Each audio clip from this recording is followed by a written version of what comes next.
अरे निजी विषय होता तो फोन करके वो बताते बादल देवनाथ को कि मैं ये सोच रहा हूं कि मोदी जी आ रहे हैं, और मोदी जी जैसे पहले चाय बेचते थे गरम गरम, वैसे गरम गरम सिंदूर बेचकर जाएंगे। प्लीज और 20 सेकेंड। मध्य प्रदेश में 2 मिनिस्टर ने सुफिया कुरैशी को जोंगी, अरे कौन उनका सपोर्ट कर रहा है? कौन उनका सपोर्ट कर रहा है? आप ये देख रहे हैं कि दूसरे के कॉलर में या दूसरी पार्टी में या दूसरे नेता में क्या कमी है? आप ये नहीं बता पा रहे हैं कि आपके नेता में, आपकी पार्टी में क्या कमी है? कि अगर 20 सेकेंड सर, अगर आपकी पार्टी का स्टैंड विदेश में है कि पाकिस्तान बुरा देश है, पाकिस्तान आतंकी देश है, पाकिस्तान जहरीला सांप है, तो देश में उसके खिलाफ अगर ऑपरेशन सिंदूर हुआ है तो उसी ऑपरेशन सिंदूर को और उसी सिंदूर के खिलाफ आप लोग कैसे खड़े हो जाते हैं? 20 second sir, please don't disturb me. और 20 सेकेंड लूंगा।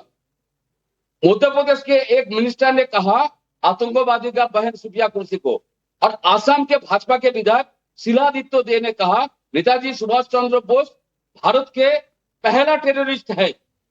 आसाम के भाजपा के विधायक शिलादित्य दे ने हाल ही में कहा नेताजी सुभाष चंद्र बोस पूरे देश के अंदर पहला टेररिस्ट है। मैं ये कह रहा हूं, एक भी देवनाथ जी, किसी पार्टी के नेता ने कुछ कहा उसकी जिम्मेदारी, या उस पार्टी के किस नेता ने क्या कहा उसकी जिम्मेदारी लेते हुए आप अपनी पार्टी के नेता की जिम्मेदारी से बच जाएंगे क्या?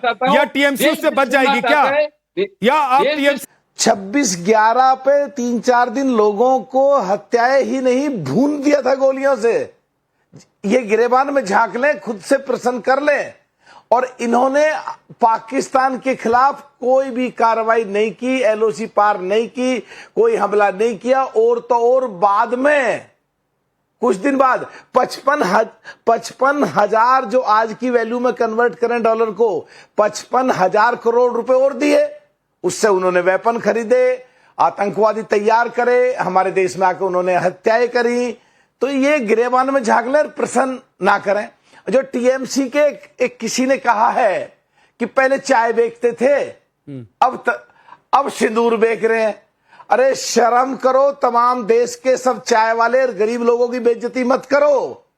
और सिंदूर बेचने का मतलब है अपनी बहनों के सुहाग जो सिंदूर के रूप में होता है, उनके लिए इतनी गंदी बात मत बोलो। पूरे देश में थू थू करेंगे इसके बाद ऑपरेशन जो हमारी बहनों के पति छीने, उनका जो सुहाग छीना, एक कौन कहा था भाजपा के खिलाफ? एक छीना हमने जाके घुस के अंदर मारे। एक मिनिस्टर और डिप्टी मिनिस्टर ने जो कहा था उसके बारे में कहिए। और असम के भाजपा के नेता हाल ही में कहा नेताजी सुभाष चंद्र बोस पहला पाकिस्तान के फेवर में हो।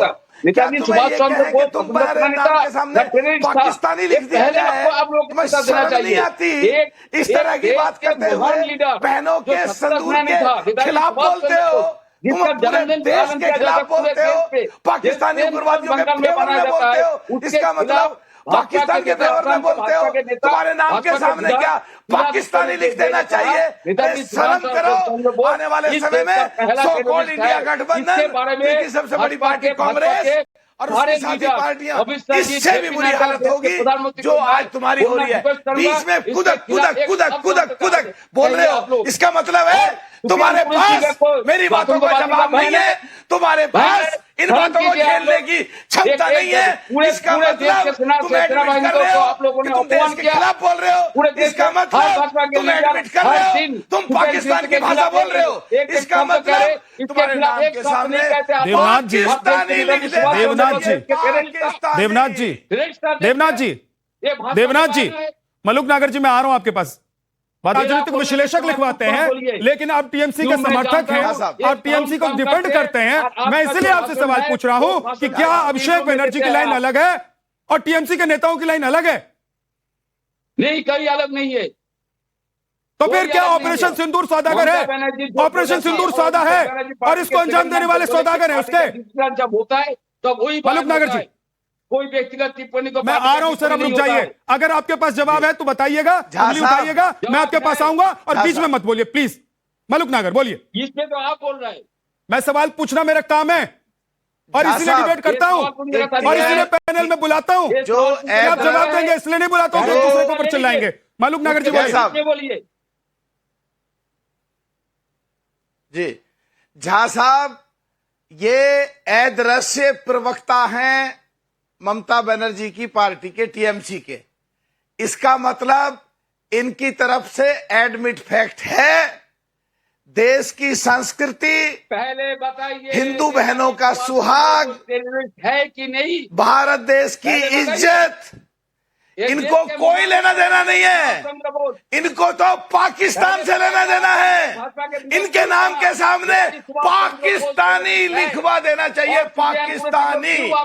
जो इनके माहौल है और जो देश के ये खिलाफ बोलते हैं, ये केवल और केवल और केवल पाकिस्तान के फेवर में बोलना चाहते हैं। ये लोग टेलीविजन पे बैठाने के लायक भी नहीं है। आप लोग देश देख रहा है, पूरा वर्ल्ड देख रहा है, इनको शर्म भी नहीं आती है। ओके मलुक जी, क्या बोल रहे हैं? मलुक जी ठीक है, अब मैं आपके पास फिर लौट कर आऊंगा और बादल देवनाथ आपके पास भी आऊंगा सर। लेकिन मैं ये कहता हूं कि आप बादल देवनाथ जी थोड़ा सा धैर्य रखा कीजिए सर। आप रोज टेलीविजन पर बैठते हैं, रोज टीएमसी का पक्ष रखते हैं, आप राजनीतिक विश्लेषक भी हैं, लेकिन जब एक दूसरे के ऊपर बोलते हैं तो किसी को कुछ समझ में नहीं आता, आपकी बात नहीं समझ में आती है। इसलिए एक एक करके बोलेंगे तो ज्यादा अच्छा रहेगा। जगदीश शर्मा, क्या मलुक नागर की बातों से आप सहमत हैं कि ऑपरेशन सिंदूर कोई सादा नहीं है और ऑपरेशन सिंदूर के खिलाफ बोलने वाले पाकिस्तान का फेवर कर रहे हैं, और पक्ष हो या विपक्ष हो सबका सुर एक होना चाहिए?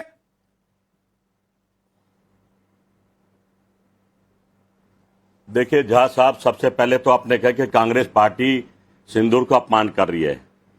मैं जो पैनल पे आपके सारे बैठे, मलुक भाई बैठे, सभी बैठे, बता दूं पूरा देश जानता, नाम नहीं लूंगा, सिंदूर का अपमान कौन करता आपको भी पता है, उस पर आप चर्चा नहीं करेंगे, ना किसी की हिम्मत है।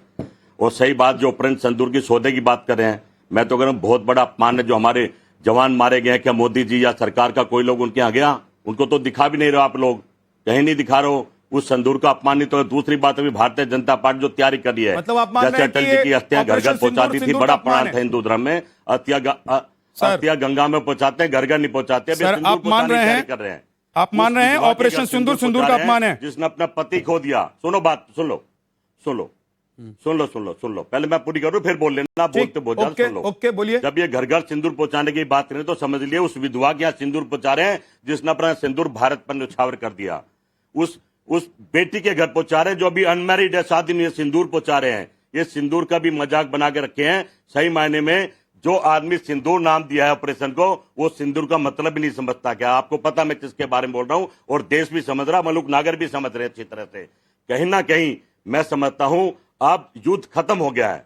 हमने जब मोदी जी का साथ दिया, सभी दलों ने, पूरे भारत ने, मीडिया ने, 144 लोगों ने, तो घर में एक चर्चा तो कर लो भाई कि क्या हुआ है, बताओ।